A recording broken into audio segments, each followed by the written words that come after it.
Naturalism, Artwork, Spiritual Epiphany.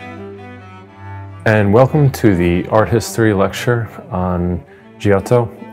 Just want to give a little bit of a background as to my own personal involvement with just the whole field of art history. I come to art history through the lens of being an artist myself, and I realize it's an unusual path. And yet I think there's something to it, that having the perspective of an actual painter speak about painters and sculptors. So I've offered art history lectures through the years at many different locations here in New York, and it's been really favorably received. And people have said to me, hey, your input here is really insightful. And you coming at, let's say, the subject of, I'll give an example of Rembrandt painting portraits and why he actually does self-portraits. Your perspective as a portrait painter really helped us to understand more about Rembrandt. So with that confidence, I come to you, and I'm looking forward to speaking today about Giotto.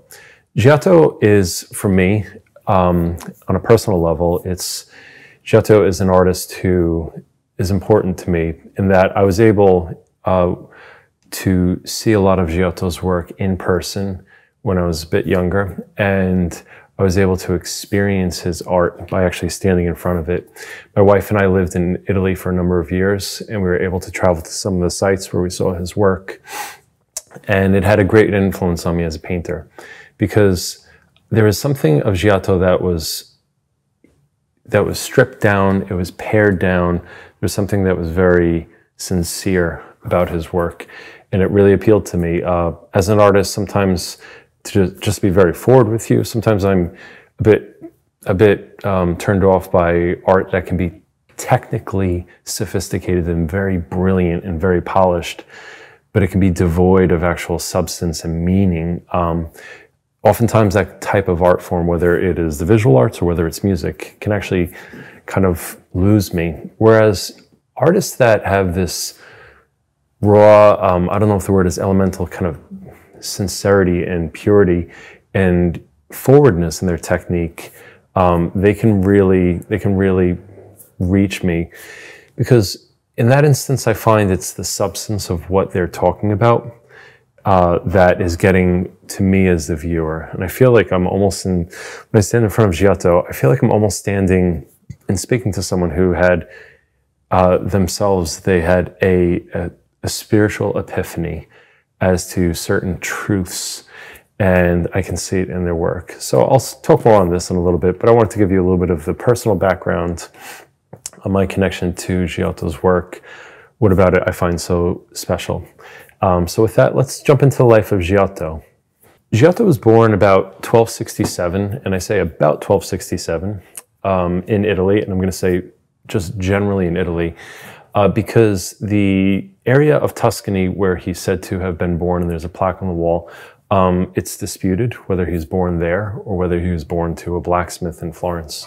So if there is dispute among the historians, I like to say that he was generally born in a certain time period, and that we don't know for sure exactly when Giotto first got his training, but we do have like some early biographers who give their input. So I'm just going to tell you a little bit about what we know from some of his early biographers, Vasari being one of them. So Vasari said that the young Giotto was found in the fields, that he was drawing on a rock, I believe it was. It might have been on a slate. He was drawing pictures of the animals. And there was an older master by the name of Cimabue, who we will talk about in a little while. And Cimabue was said to have seen the talent that this young shepherd had, and that he pulled him and, had him come into his workshop. We don't know if that story is correct, but it kind of helps illustrate this whole idea of Giotto being far removed from, let's say, the sophisticated circles of Rome in later centuries. Sometimes when we think of classical art, we think of just these sophisticated people just with statues all around them. But it is interesting to read about Giotto, that he grew up in nature, and that nature was his primary influence. And I do think that that has truth to it. That rings true when I look at his work. That rings true when I really study the way that he handled forms, the way that he sketched trees and rocks and things in the background, things of that sort. So I think Vasari's story is interesting, but I would never accept it as being the authoritative story. But with that, let's go a little bit more into the actual legacy of Giotto, and let's talk about a quote from Leonardo da Vinci. Hence the painter will produce pictures of small merit if he takes for his standard the pictures of others. But if he will study from natural objects, he will bear good fruit, as was seen in the painters after the Romans, who always imitated each other, and so their art constantly declined from age to age. After these came Giotto the Florentine, who, not content with imitating the works of Cimabue, his master, being born in the mountains and in the solitude inhabited only by goats and such beasts, and being guided by nature to his art, began by drawing on the rocks the movements of the goats, of which he was keeper. And thus he began to draw all the animals which were to be found in the country, and in such wise that after much study he excelled not only all the masters of his time, but all those of many bygone ages. Afterwards, this art declined again because everyone imitated the pictures that were already done.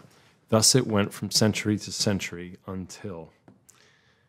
And so in talking about this, one of the things that I like to point out to people is that Leonardo da Vinci is talking about how, okay, Giotto is a great master, but he was a master, and part of the reason was that he was going back to nature. So just hold on to that idea right there. And remember, as you are studying, as you're just learning about Giotto, try to apply it to yourself. Not many of us have connections to incredible museums that are just a doorstep away, and we can go study the masters in person. I happen to live close to New York City, but still is a little bit of a hike to get into the city to actually see all these pieces. But I have nature, and I have that all around me. That's why I'm excited to offer these lectures, because you, as an artist, have nature all around you. And you say, well, I live in an area that doesn't have much nature and it doesn't have much art. You still have people. And people are nature, and where you still have trees somewhere, I'm sure. These things are that is the world experience that we can all have, and we don't have to have it pass through the filter of, let's say, intermediary steps. You could say, well, what do you mean by that? Well, when you are studying, let's say, another person's work of art, you're studying nature that passed through that person. But when you're studying nature itself, you're going right to the source. And this is it's a carving, it's a relief, and the inscription beneath it, it's in a church called Santa Croce in Italy, and I read this when I was there. I am he through whose merit the lost art of painting was revived, whose hand was as faultless as it was compliant. What my art lacked, nature herself lacked. To none other was it given to paint more or better. But what need is there for words? I am Giotto, and my name alone tells more than a lengthy ode. Giotto ushered in the great art of painting as we know it today, introducing the technique of drawing accurately from life, which had been neglected for more than 200 years. And I find this to be very interesting because when we are working from life, as I was saying before, it's fresh every time. So I'm just going to give you a few examples of me, myself, and work that I've done, and you can see how I work from life. And so what you'll see right here is you see a woman posing. I'm drawing her portrait in profile. My dog was asleep on a chair. I drew my dog. Bugs. In my family, we like to collect bugs, and then we'll draw them from life. Again, and actually seeing these things and holding them and touching the different, let's say my dog on the chair, you could go over and you can feel her fur. It actually affects your artwork. And so I was so, as a young man, I was so bent on learning these things. And I'm very lucky to have been married very young, and married my wife, Margaret, and I. We were married, and we actually moved off to Italy because my wife said, well, if you want to learn these things, I think that you want to be in touch with the Italian Renaissance. So we moved to Italy, and in Italy, I was immersed in the work of Giotto. So Giotto is in different cathedrals, different towns that we would travel to had his fresco cycles. I'll talk more about that.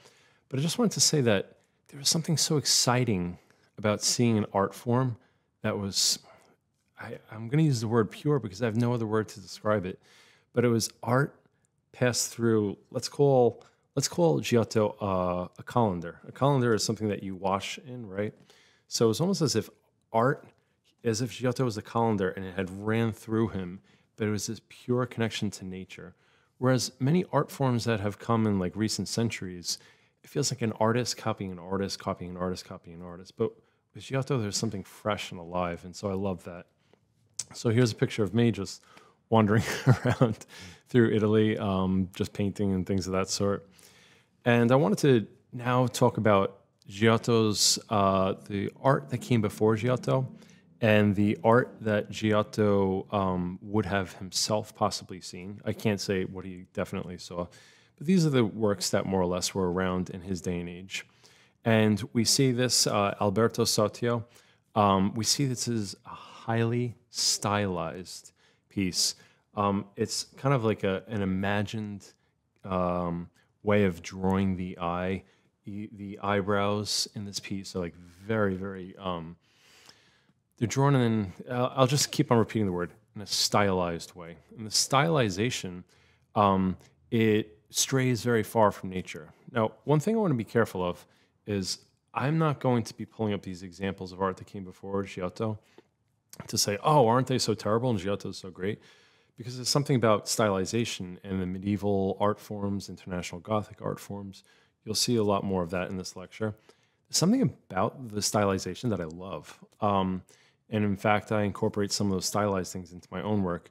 But more so, I'm working from nature. I work from nature mostly. And I think that's the point that I'd really like to drill home with you guys, is to really not just copy the artists that came before you. Nowadays, it's very popular to pull up images and to sit there and copy them and just copy and copy and copy. But one of the things I really want to encourage you to do is to do what Giotto did. So let's look at some examples of, they have model books. This right here is, I wrote drawing from those that come before you. This is Matthew Paris, around 1250. You can see in this piece, it's not very naturalistic. It doesn't really look like real life. It's almost symbols. If you want to think of stylized art, you could think of ancient Egyptian art, where the head's always turned to one side, the eye like that. Nobody actually looks like that. They're symbols to represent that stray far from reality itself. Again, not disparaging Matthew Paris. In fact, I kind of like the flat background. There's some things about this that I like. But I am going to say that Giotto would have seen this and been like, that's not a very compelling face. That's not a very believable hand clutching that thing. This lacks a lot of believability and a lot of grace. Again, not saying that Giotto saw this exact piece, but I'm giving you kind of pieces from the eras that came before. Take pains and pleasure in constantly copying the best things which you can find done by the hand of great masters. Cennino Cennini. So Cennino Cennini was an author. He was a fresco artist as well, and he wrote a treatise on fresco painting. I actually had to read that in my studies in Italy.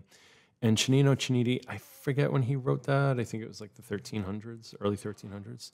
But what we see here is take pains and pleasure in constantly copying the best things which you can find done by the hands of the great masters. He's advocating copying the masters who came before. So that's a big deal, because we opened up this lecture with a quote by Leonardo da Vinci saying, the great artist is one who takes nature and studies nature. When not directly associated with the preparation of a painting, drawing was for Cennino essentially the means by which artistic tradition and skill could be communicated to a new apprentice. Okay, so now this is another author talking about Cennino, saying Cennino has his way of working, but his purpose was really that he was running a workshop, and that workshop, the express goal of it was to pass along technique. So maybe we don't want to think of fine art and the creation of fine art solely in terms of just technical, what could I say, assembly line production. That's unfair to say that to the early Florentine workshops, but Cennino had a product-oriented purpose in which he was trying to get his artwork off to the patrons. And he was trying to get his artwork installed in churches and things of that sort. Let's move on. Early in the Quattrocento, the 1300s, the model book played a fundamental part in ensuring that the young apprentice inherited the conventions and style of the workshop. So we can think of this as being kind of like templates. So if you went into an office and you're working with a whole group of people in an office, and you walk into that office and you're like, I'm going to invent everything new today. I'm going to invent everything new every time I come in. The office staff might be like, yeah, we have ways of working. You're going to just slip into the groove of what we have brought you here to do, and you're going to work with what we tell you to work with. That is somewhat similar to the workflow established by these early workshops in Florence.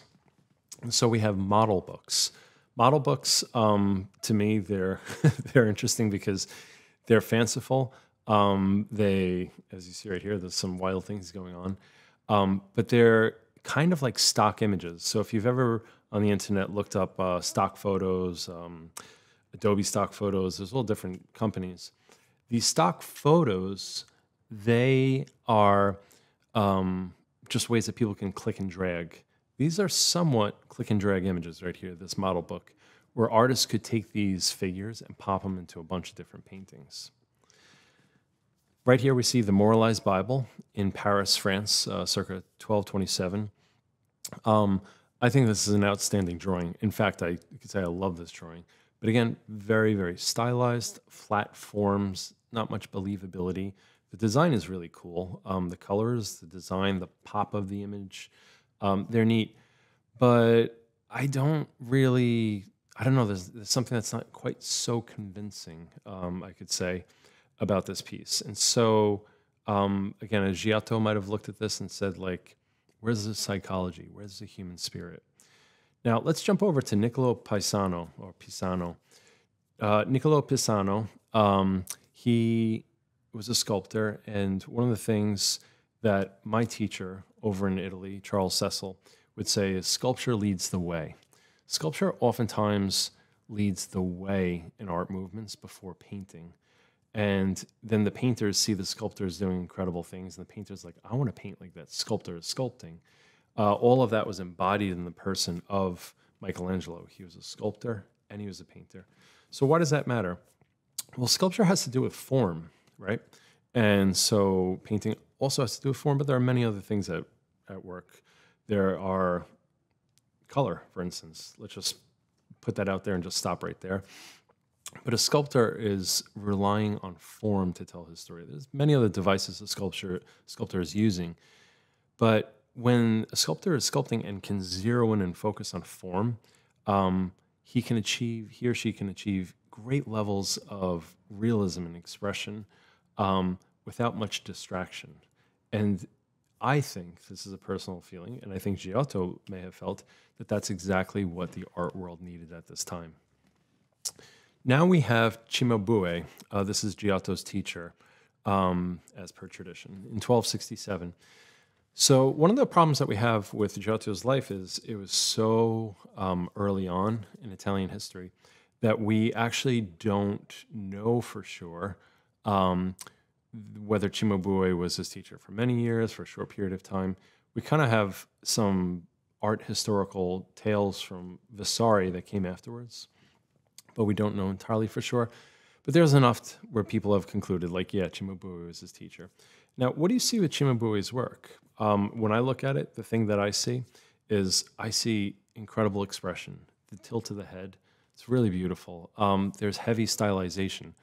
But Cimabue is starting to like explore things, like even in the rendering of the legs, the fact that the biceps are right here, and then there's the adductor group of the forearm. The fact that he's exploring all these things and looking into it, there is right here the ribs into which the pectoral muscles insert. The fact that he's exploring all these things, to me, tells me that there's a move towards naturalism. So let's see that cross, the crucifix in person. So this is where it hangs in Arezzo. It's a really beautiful piece. I think it's so well done, the tilt of the head. Now, Cimabue was it. In his day and age, he was talked about all throughout. There was no such thing at this point yet as Italy. It's a bunch of city-states and provinces. But Cimabue, we're just going to say in the region of Italy, we'll just understand as being that. Cimabue was famous. Everyone loved his artwork. It was, if you wanted a good work, if you wanted a good painting, if you wanted a good drawing, you wanted it done by Cimabue. Now let's look at some of the other artists who are working like roughly in this period. This is a work, Maestro della Croce, the Master of the Cross, around 1200. To me, I'm going to be a jerk right now. It kind of looks like a guy just like hanging out with it. He's kind of bored. He's just like, hey, what's up? There's not much psychology going on here. Is it a charming piece? Yeah. Is it beautiful? Yeah, it's beautiful. But there's this like empty look like in the eyes, and it's just very, I don't know, there's not much going on here. But now some things are happening. This is all before Giotto. Some things are happening. So let's look at another Master of the Cross, or maybe the same Master of the Cross. It doesn't really matter. One was done in 1200. The other was done in 1240. When you look at them side by side, what you can see is that the second one, the one in 1240, there's real consternation in like the eyebrows and the turn of the head. Like there's pain. We have an effort to just explore like anatomical things. It's still highly stylized, but we have the rib cage. There's loads of ribs there. I don't even know how many ribs there are, but they're exploring. They're opening things up. There's in the patella and the knee. They're looking at things again. Super stylized in the drapery. It's kind of cool. I like that stylization in the one in 1240, and we see this real. We see the steps that are being taken towards believable, compelling naturalism that emulates the world around us. Okay, so now I'm putting before you the Maestro della Croce from 1240, and now I'm putting Cimabue next to you. So you can see that a lot is happening here. I mean, the way that the body is sagging, the curve of the body in Cimabue's work, there's so much going on, and it's really beautiful. There's a lot going on right now. And then we get to Giotto in 1290. This, in my opinion, is such a beautiful piece. I love it because it has all the strength of the stylization. Something about the stylized artists that have stylistic tendencies, stylizing tendencies, is that they get like the gesture or something. They get like, you know when someone's sad because their shoulders slump down. You know when someone's happy because their body comes like this. Artists that tend to stylize can actually see that better oftentimes than artists that are naturalistic. Artists that are naturalistic can get so caught up in just rendering details that they forget that all of nature, you can tell when someone a long ways off from you is crying because their head is down. When their head is down and their shoulders bounce, like you know something's happening, they're crying. The stylizing artist got that. So Giotto takes this stylized world, and then he takes the world of naturalism. And I think, personally, he had a model, and he hired that model. I think he threw away all the model books. He said, that's not for me, and I'm going to have a model pose for me. And then I think he did a drawing of a model right in front of him. And so we have the close-up here. I mean, it's absolutely a beautiful piece. You can feel the way the muscular system, you can feel the pectoral muscles inserting into the sternum. There's the correct number of ribs right there. The ribs go at the correct angle. The thoracic arch. Going through all the anatomy because it's really impressive stuff. We have a muscle group right here that we all know of, the biceps. And the biceps insert into, I think it's called a radial tuberosity. It's between these two muscle groups. What we need to know is that those muscle groups, the bicep goes in between and these flank. He got that perfectly. And so we see that as artists are aspiring to tell the story of the things which took place in the Bible, they're doing it also with a desire to understand the world that was created. And I love it. It's almost as if they have this mindset of like, God created it, let's go find out how. That's the way that I look at this, where there is this inquisitiveness, a healthy inquisitiveness, like how are we made? How are we formed? And how can we then take the wonder of the natural world around us and weld it together and tell the stories of the Bible in a more compelling way that's going to reach the people in a way that rings true with them? So we'll look at another piece by Giotto. Again, the believability, the naturalism, the body hangs limp. It feels as if gravity is acting on it, but there's also somewhat of a grace to it. The turn down of the head, everything about it, it's a little bit less agonized and a little bit more. Maybe this is the point at which, Jesus had already said, my God, why hast thou forsaken me? I don't know how to pronounce it. Eli, Eli, lama sabachthani, I believe. My God, why have you forsaken me? Maybe it's at that point where it is finished and his head is just down like that. Whatever it is, to me, I find this to be such a beautiful piece. Even down to the hair. I think the hair, the flow of the hair, everything like that, it's so special. And the sense that this was a man who once lived, that this was God, that this was man. He once lived, he walked this earth. There was a preciousness and a sweetness and a tenderness to him. And that tenderness suffered. I mean, I can see all of that in this piece, where I couldn't see it in this. And I feel like a jerk. Please forgive me if I am throwing the Master of the Cross from 1200 under the bus. But look at the empty gaze of the eyes above. It's just a stare that just goes off into infinity. Like, I feel like my sons look that way when I'm like, we're at some beautiful spot. I'm like, hey, smile for the picture. And they just go like that. It's checked out. Whereas look at the body falling under its own weight with the Giotto. It's just so beautiful. It says so much about how the reality of what took place. This is a historical figure, and we can know him. So it's very interesting. For me, the spiritual implications coming at this from the angle of a Christian, and also the artistic implications, where as they grew in their understanding of the natural world, they also grew in their ability, in a sense, I don't know if I want to say this quite in these words, but in a way they grew in their ability to relay the stories of Scripture. So now I want to talk about the history of writing surfaces. And I want to talk about how this influenced the early Renaissance. So some people say that Giotto is the early Renaissance. I don't know how to put things in categories. Like my brain isn't quite so, it doesn't tidy things up that neatly. And I think all the better for it, because it's kind of hard to say something is truly, this is the Renaissance, when, let's say, a very important thing had not yet taken place. The city of Constantinople, now Istanbul, was a huge city. It was at the far eastern end of the Christian Empire.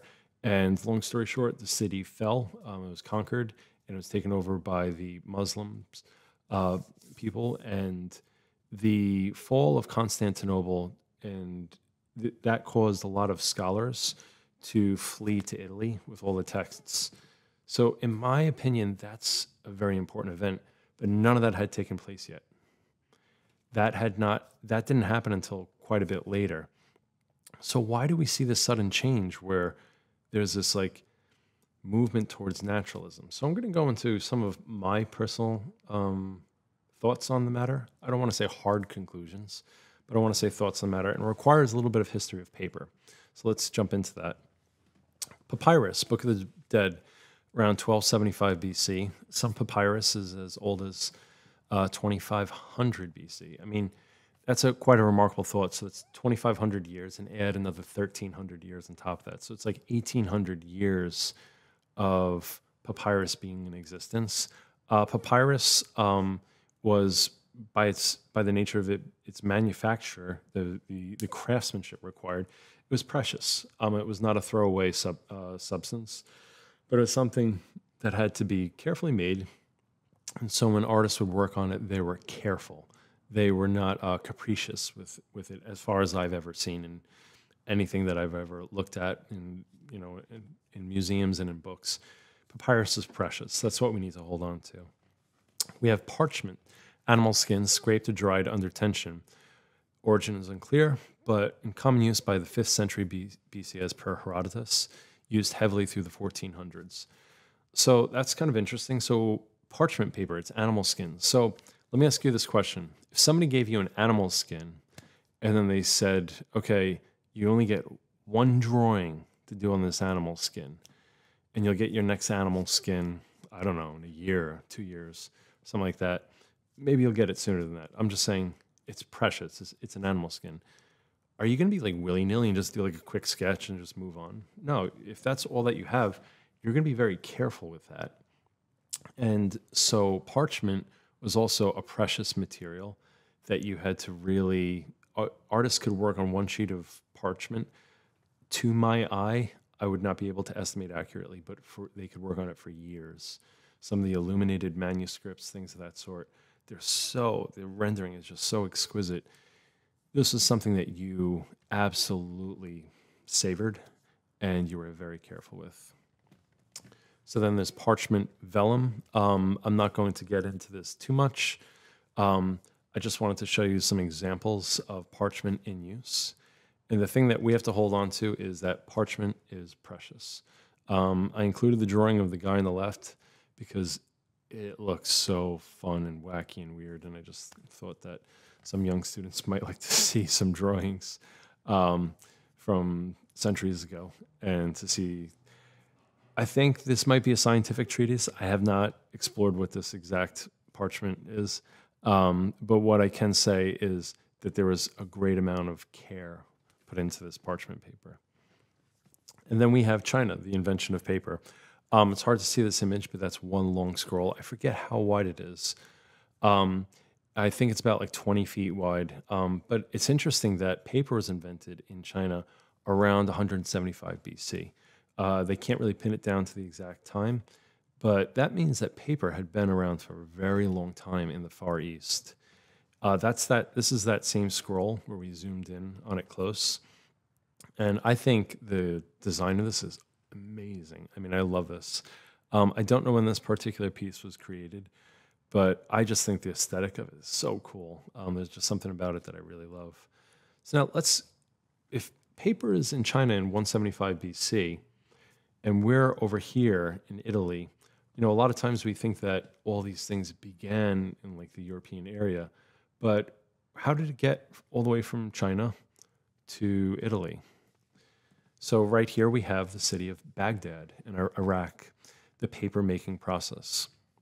Baghdad was known as the circular city. This is around 800 AD. Islamic rule, there was a coexistence with Christians and Jews. It was said to have been the largest city in the world. By 900 AD, thousands of books were sold in shops on streets in Baghdad.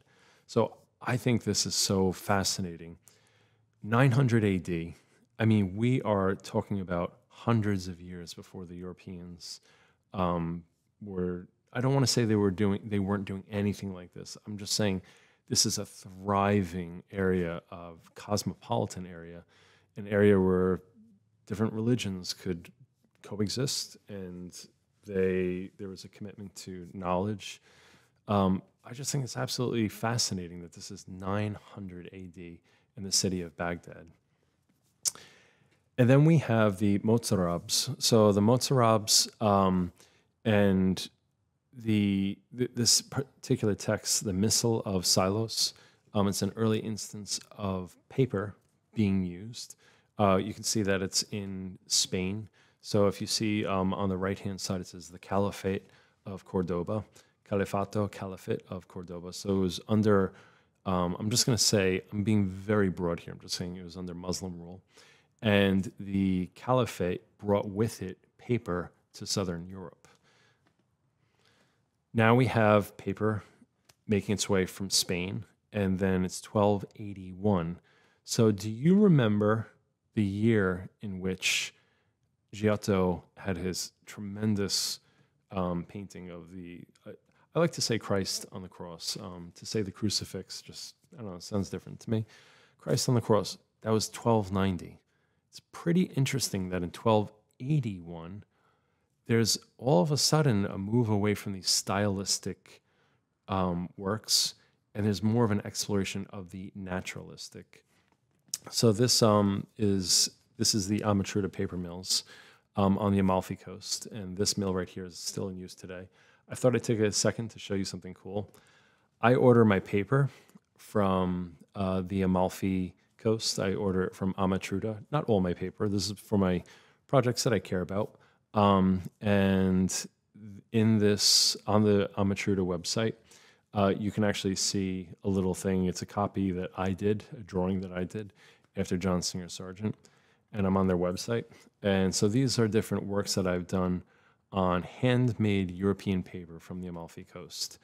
They have since invited me to go visit their paper mills, and I would love to do that with my family. And if I do, I'll be sure to do a bunch of sketches and stuff and upload that for you guys.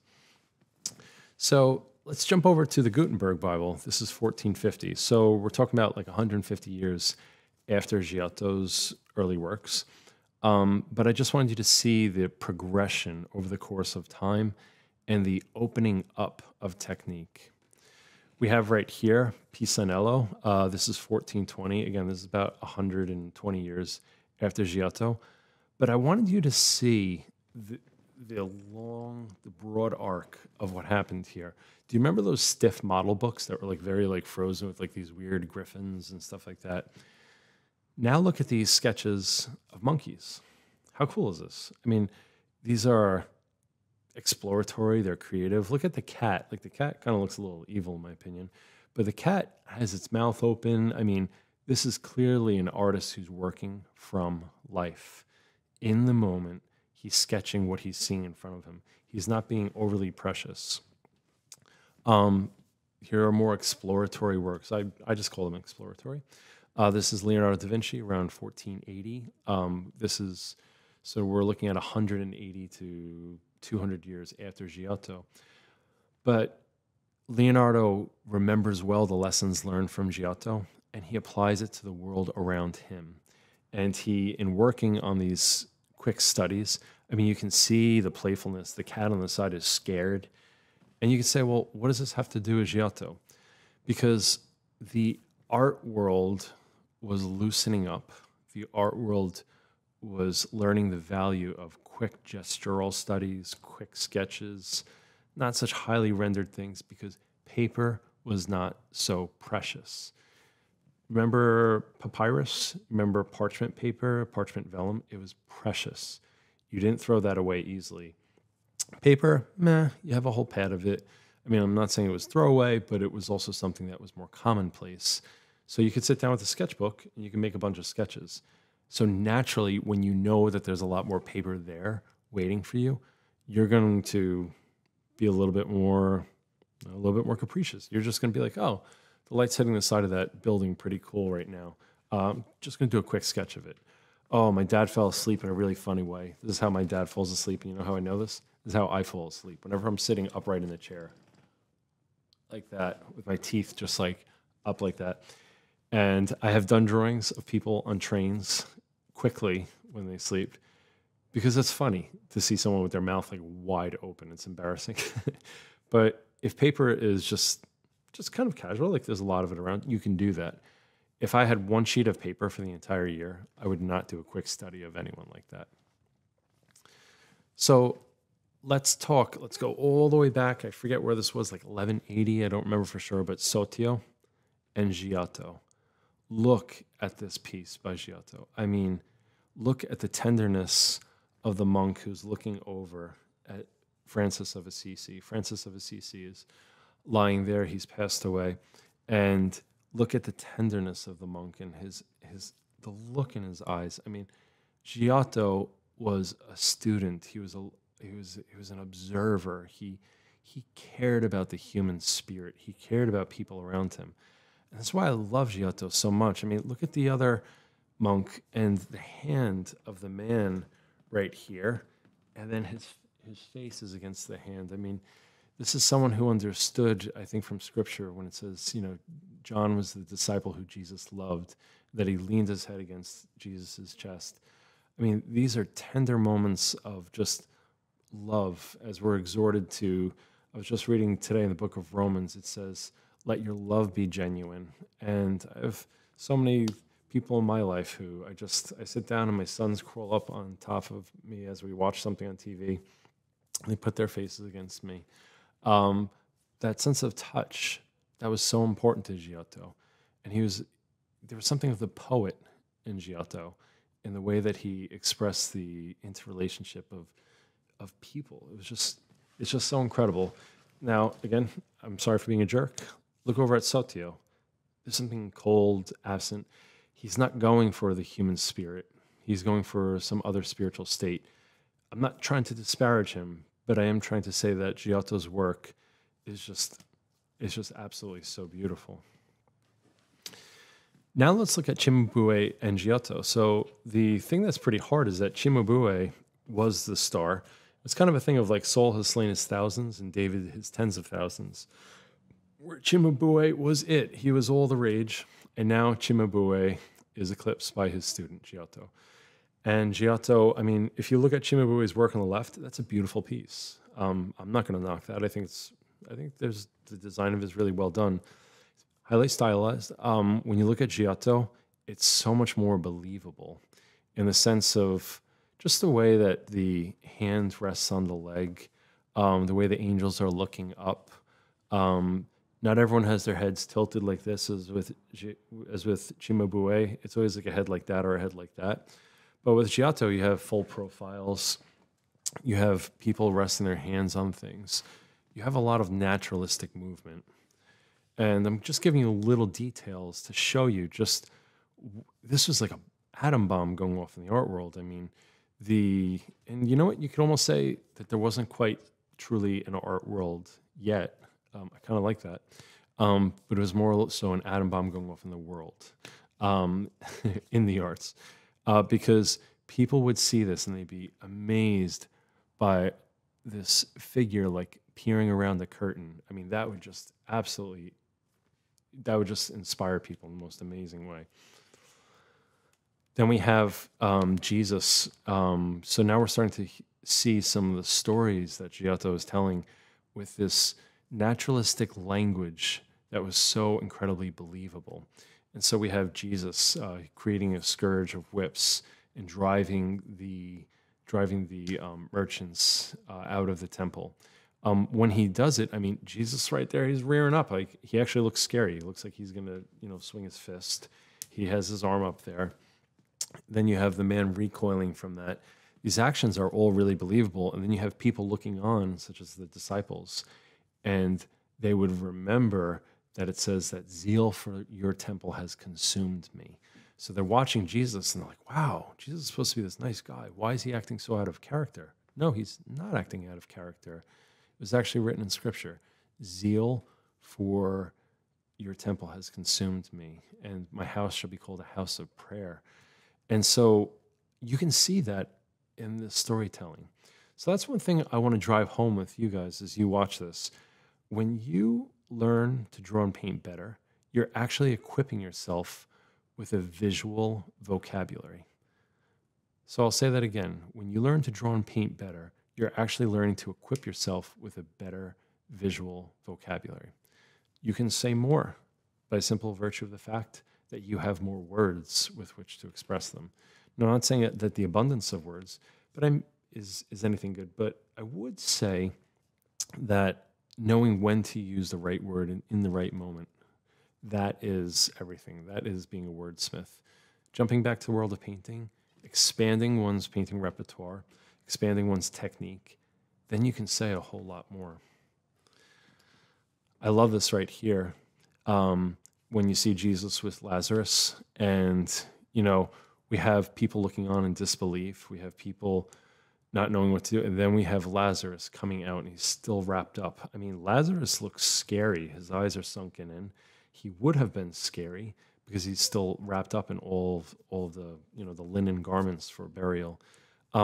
This is just an incredible piece, and he kind of brings to the story, like when Jesus went to Lazarus's tomb. I mean, he wept because he saw the grief that all the people had.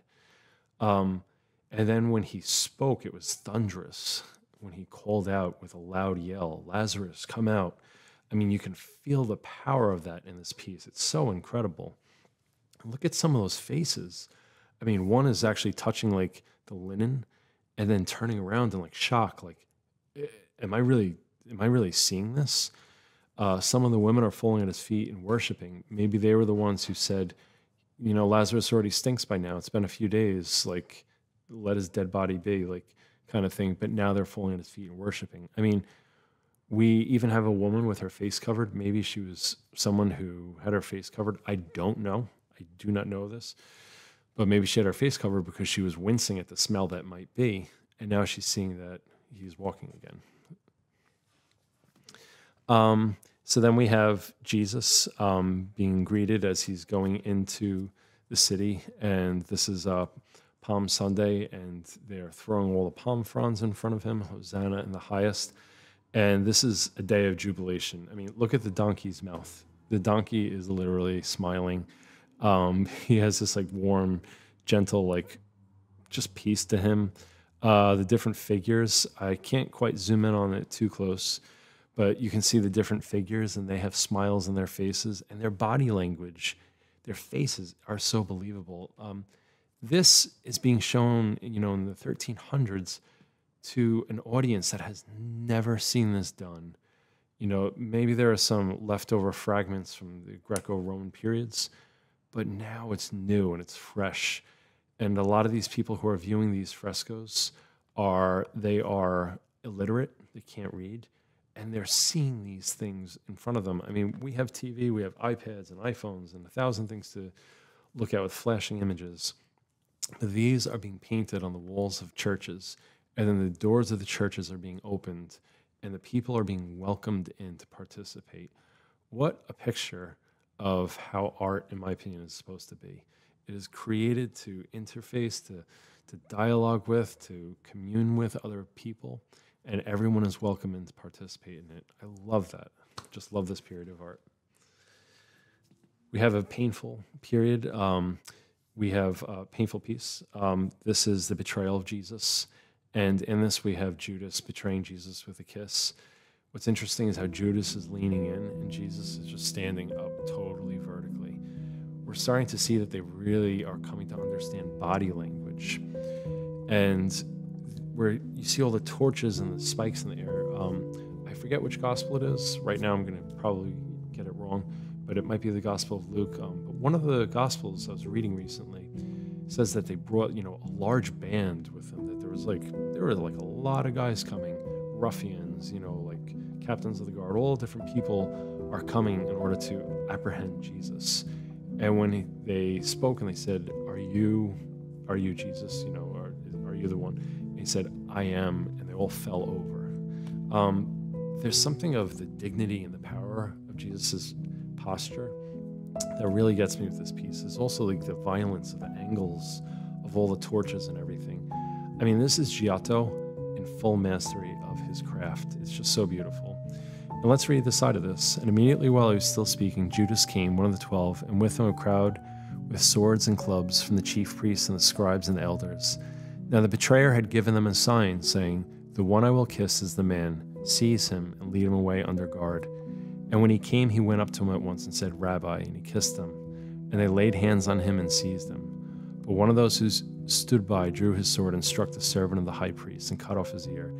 And Jesus said to them, 'Have you come out against a robber with swords and clubs to capture me? Day after day I was with you in the temple, teaching, and you did not seize me. But let the scriptures be fulfilled.' And they all left him and fled." I mean, look at that. That is a difficult piece to actually look at. To look at I don't know the word for it. If I had the word for the expression in Jesus' eyes, then it wouldn't have to have been painted. But just look at it. the treachery. You know, Dante was a writer who was in this period, and Dante put on the lowest level of hell the people that betray us. And I've always thought that that was so interesting. Why are the betrayers on the lowest level of hell? Like, why not like the greedy, or why not the lustful, or this, that? But he put betrayers on the lowest level of hell. And I recently heard someone talking about this. It was a social psychologist and speaker, Jordan Peterson. And he said, because there's nothing that hurts more than betrayal. There's nothing that is more brutal than the fact that you trusted someone and they turned on you. And I've had that happen in my life, where I've had people betray me who I trusted, people who I trusted as almost as some would trust a father, and they turned, and the hurt that I experienced, I mean, it lasted for years. And to think of this God creating the entire universe and creating the angels, the angelic host, and then the chief of all of his angels turning and betraying him, being cast out of heaven in an instant. So that was Lucifer.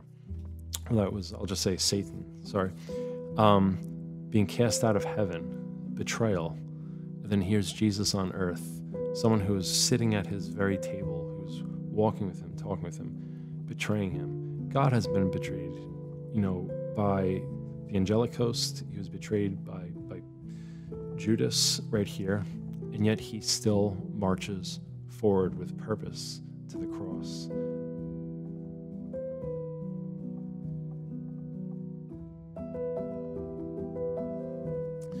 So the next piece we have I believe it's the flogging, and we have them scourging Jesus, and they're striking him, they're pulling out his beard, and they put on, like robes, like mock him, and then they're trying to figure out what to do with him. I mean, this story is compellingly told. You could be sure that people in the 1300s would be standing there looking at this and just being like, I finally get it. I understand what they've been talking about all this time. And then the crucifixion. And the crucifixion is, the figure of Jesus is well done, it's beautiful. But for me, the thing that gets me most is he tells the story by telling the story through the figures around the figure of Jesus.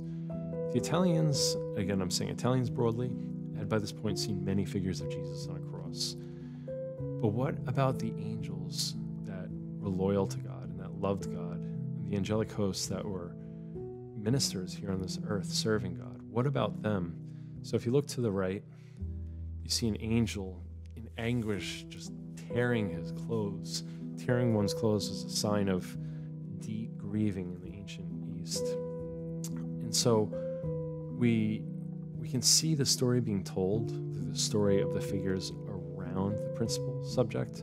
So we could call that almost like the protagonist and the supporting characters. Giotto brought that in a masterful way that maybe it was done before, but I haven't seen it done before this. And I don't know how they could have told the story this well before, because they didn't have the naturalistic ability.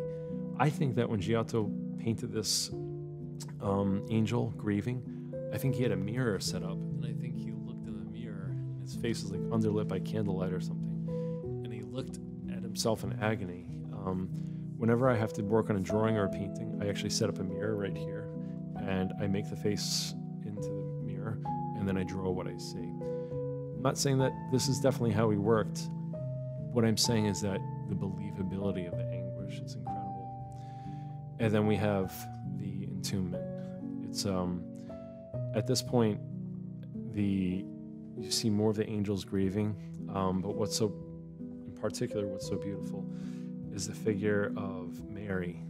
Times when we read the Bible, when we read these stories, we think of them kind of like dispassionate theological removes, like it's this abstract universe that took place and we don't really have any concrete relationship to it. But Giotto reminds us, he says, no, this happened. It was people. It was among us. It was through us. It was here on this earth. He walked this soil. He knew what it was to be hungry and tired. And now here's a mother grieving over the body of her son. But in a way, I see in the mother's, in Mary's figure, clutching her son, I see all of us in the sense of suffering. And it's a thing of, why is there such suffering here on this earth? Why is there such pain? And sometimes we don't know in the moment. Sometimes we don't understand. And so we grieve in the moment and we trust. Because we're told that this earth is not our home. And we're told that there's joy, there's beauty, there's life on the other side of this.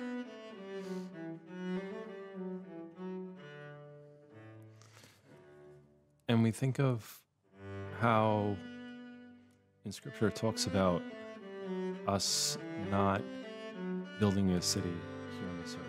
I was just reading the other day in Hebrews about Abraham, for he was looking forward to the city that has foundations, whose designer and builder is God. And we see that in this piece, that Jesus kept on saying, my kingdom is not of this earth, my kingdom is not of this earth. One of my favorite passages, I love just the figure of this angel standing right there and the believability of all these faces and the powerful psychology. And I also just want to share a few verses. Therefore, my dear friends, as you have always obeyed, not only in my presence, but now much more in my absence, continue to work out your salvation with fear and trembling, for it is God who works in you to will and to act according to his purpose. And there's something in Giotto's work where I feel myself personally that Giotto worked out his salvation with fear and trembling. He wasn't accepting a copy of a copy of a copy of someone else's theology. He wasn't accepting a copy of a copy of a copy of someone else's art or anything of that sort. He was going right to the source. I feel that he read these scriptures. I feel that he had the spiritual revelation. And I think the wonder of Giotto is that he was painting spiritual epiphanies. That's the thing that captures me with Giotto's work. I love it. It says in the book of Acts, now when David had served God's purpose in his own generation, he fell asleep. He was buried with his ancestors and his body decayed. And I look at someone like Giotto and I'm like, he served his purpose in his generation. But the neat thing is, although he served his purpose in his generation, I think it goes on beyond that. And Dante would write, so a contemporary of Giotto, Dante would write, storytelling as a way of achieving immortality. And so all through the centuries, we're still here. We're still talking about Giotto's work. This painting right here is a painting of Dante by Giotto. And through his faith, though he died, he still speaks. It's a little segment from the book of Hebrews. Giotto, 1267 to 1337. Thank you so much.